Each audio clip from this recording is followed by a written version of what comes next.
Hi, this is John with 8 Asians, and I'm here with Dr. Ravi Chandra, psychiatrist and now author of the book Facebuddha, Transcendence in the Age of Social Networks. Thanks for taking the time to speak with me this afternoon. Thank you, John. And so, unfortunately, I haven't had a chance yet to read the book. I did download it onto my Kindle. I was just, could you tell me a little bit more about the book and your motivation to write the book? Yeah, so Facebuddha is a combination of memoir and a state-of-the-art exploration of the psychological research around social media, and also an introduction to Buddhism, all kind of woven together. And so basically this project started in 2012, when I really was trying to figure out what was happening to me on social media.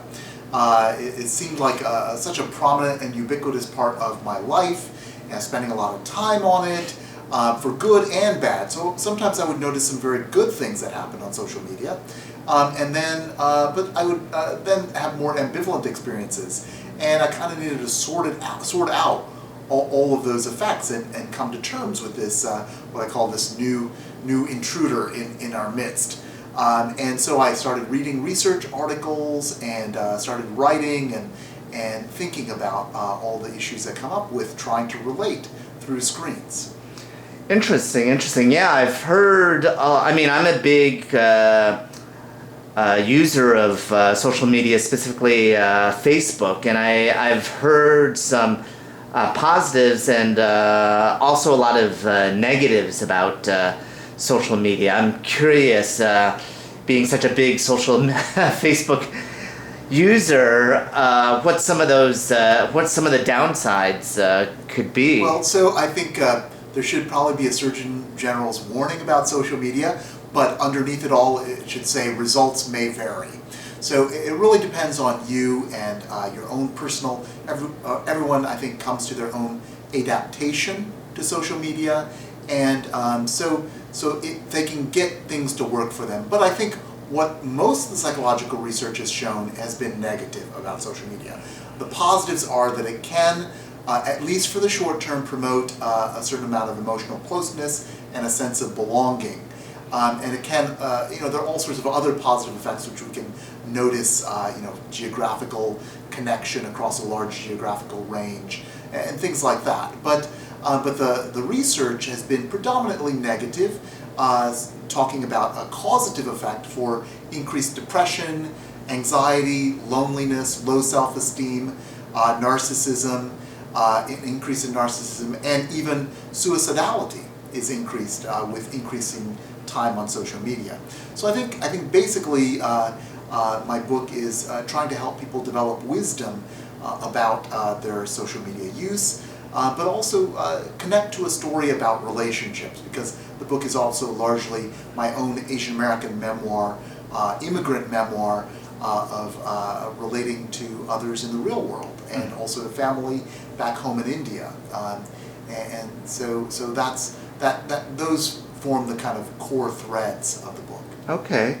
And you'd also mentioned discussion about Buddhism, thus the name Facebuddha. So I was wondering if you could go a little bit into that as well. Yeah, so when I started to think about what social media is doing, I turned to the tools of Buddhism for mindfulness and compassion to see, where what my mind was doing when it was on Facebook. This is your brain on Facebook. And so used my mindfulness, my own meditation practice to explore that more. And also, I think, the main thrust of my practice in Buddhism is to develop compassion. And so how did this fall short, or how was it affected through the online medium? Earlier you had spoken about narcissism, and we've discussed this in the past, and I'm curious what your take on I hate to call him this, but President Trump's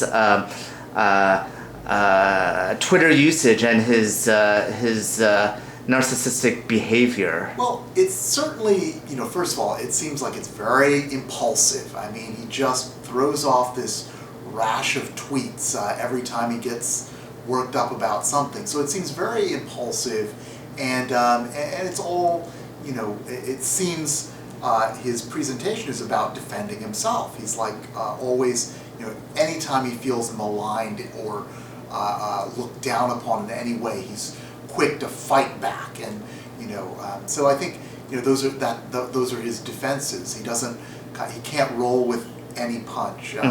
So I mean, he really he's kind of a master manipulator in that way, because I think his appeals do kind of magnify a sense of power. That he's really vocal and speaking to the masses. Speaking to the masses, or speaking to his core groups, certainly the base. And he's like, to them, he's like somebody who takes no shit.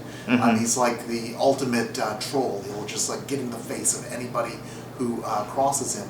So I'm sure they view his behavior relatively positively, although I've heard a lot of even Republicans say, well, I kind of like him still, but he needs to lay off the Twitter. So even there's some recognition that he's not quite stable on social media. So social media can enhance, or not enhance necessarily, but exacerbate narcissistic behavior? Well, I think that causal link is not necessarily there, although I think that it is true that studies have shown that narcissists post more frequently. Sorry to say this, not everybody who posts frequently is a narcissist, I should say, but narcissists post more frequently, they post more photos and more selfies. So in terms of when you look at your Facebook feed, you're more likely, a larger percentage of your feed is from narcissistic content